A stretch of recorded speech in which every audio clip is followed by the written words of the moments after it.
This is it. My new stud. It might look a little rough around the edges, but this old house in the middle of nowhere is officially my home. Honestly, after everything that happened back in the city, the peace and quiet of a small town is exactly what I need. No more Sarans, no more noisy neighbors, just silence. It's almost a little too quiet, you know. Walking through these empty hallways, you can practically hear the house breathing. The previous tenants must have left in a hurry. They left so much behind. Still, it has good bones, a fresh coat of paint, some new furniture. It'll feel like home in no time. I just have this weird feeling I can't shake, like I'm not entirely alone here. It's probably just the new house jitters. Right. Thanks for watching, and don't forget to subscribe to see how this story unfolds. I just moved into this old house a week ago, and today I finally worked up the courage to tackle the basement. It's exactly what you'd expect. Dusty, cobwebs, everywhere, and that classic damp, earthy smell. I was just mapping out where to put some shelves when I saw it. Tucked away in the darkest corner of the back wall, almost hidden by shadows, was a door. It was old, made of dark, heavy wood with a rusty, elaborate iron handle. The weird thing is, I've studied the blueprints for this house, inside and out. I know every wall, every room, every closet, and I can tell you for a fact, this door isn't on them. It's like it shouldn't exist. My heart is pounding just looking at it. What do you think's behind it? Should I try to open it? Let me know in the comments, and don't forget to subscribe to see what happens next. The clock struck 3, and a bone-deep chill snapped me awake. It wasn't the cold, but a sound, a faint, dry whisper that seemed to crawl up from the basement. I held my breath, straining to hear. There it was again, a slithering voice, weaving through the floorboards. It was saying something, a phrase repeated over and over. I crept out of bed, my heart hammering against my ribs, and tiptoed to the top of the basement stairs. The air grew colder, heavy with a damp, earthy smell. The whisper was clearer now, a chilling, insistent warning that echoed in the darkness below. It wasn't a question, but a command. A command that made every instinct I had scream. Don't open the last door. I don't know what's down there, but I'm not sure I want to find out. Subscribe for part 2. The whispers started as a faint murmur, just on the edge of hearing. Now, they grow louder every night. Amber lies awake, heart pounding, listening to the secrets the old house wants to share. She's terrified, but a strange curiosity pulls her in, a moth to a flickering flame. And speaking of flickers, the basement light has a mind of its own. It winks on and off, a silent invitation to the darkness below.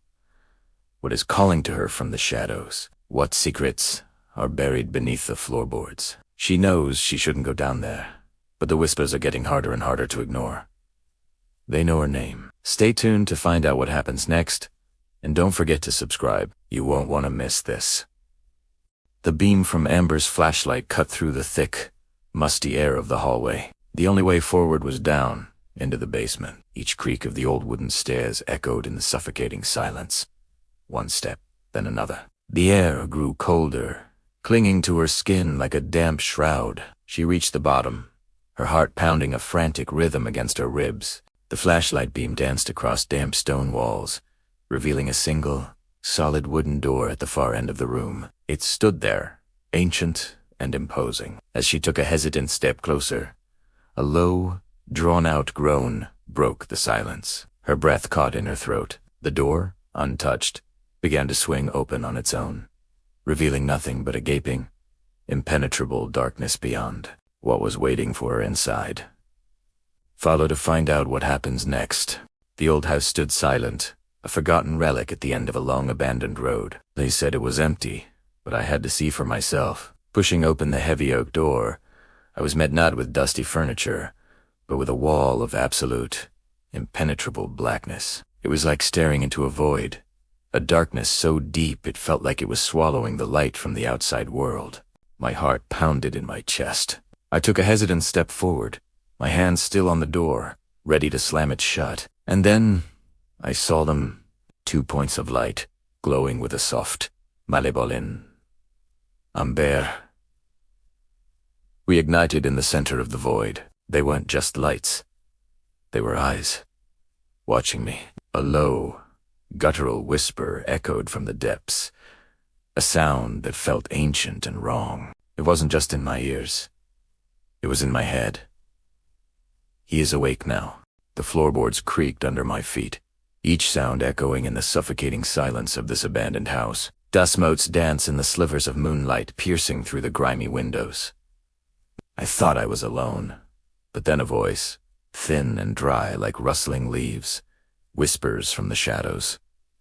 "Since you came," it says, and a chill that has nothing to do with the night air crawls up my spine. My heart hammers against my ribs. I can't see who's talking, but the voice is everywhere at once. It continues, closer this time, right by my ear. Another door will open soon, inside your own house. Before I can even process the words, a sudden icy gust of wind slams into me, shoving me backward. I stumble, my breath catching in my throat. What does it mean? What?